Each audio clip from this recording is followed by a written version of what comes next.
Princess? Anak, anong ginagawa mo dyan? Kasi po may gumagalaw po dito kanina. Baka pala ka lang yan. Halika na, marami pa tayong gagawin. I-decorate pa natin yung float para sa Sapatos Festival. Di ba gusto mo yon? Opo! Halika, pasok na tayo sa loob. Kunin mo na yan.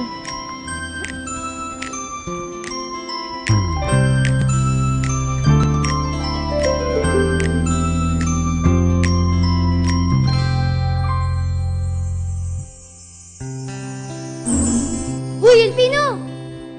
Kung di dumating ang nanay niya, baka nakita na kami ni Princess. Nababaliw ka na ba? Kapag nakita ka niya, sisigaw yun. Ay baka sa gulat niya, matapakan ka niya, di pirat ka. Hindi naman siguro. Mabait siyang bata. At siya nga mismo ang gusto niya ako maging kaibigan eh. Wala ka, lagot ka kaya po kung makikipagkita ako sa tao. Kung isusumbong mo ko, kahit naman hindi kita isumbong, malalaman pa rin yun ni Apo.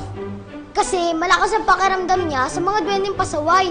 At Jack, hindi lang ikaw ang parurusahan niya. Baka pati si Princess madamay. Elpino, halika na! Bombi, hindi naman ako magpapakita sa kanya. Pero tulungan naman natin siya sa sandals ng tatay niya. Hindi naman tayo marunong. Susubukan lang naman natin. Halika na!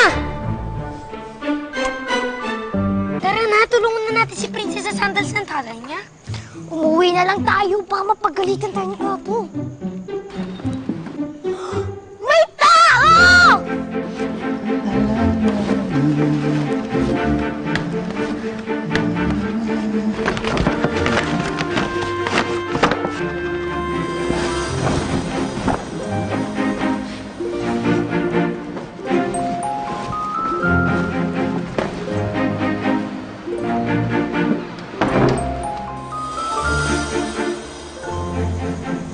Patay! Nandun si Elpino. Ano na to? Saan kaya na nadadala yung damit na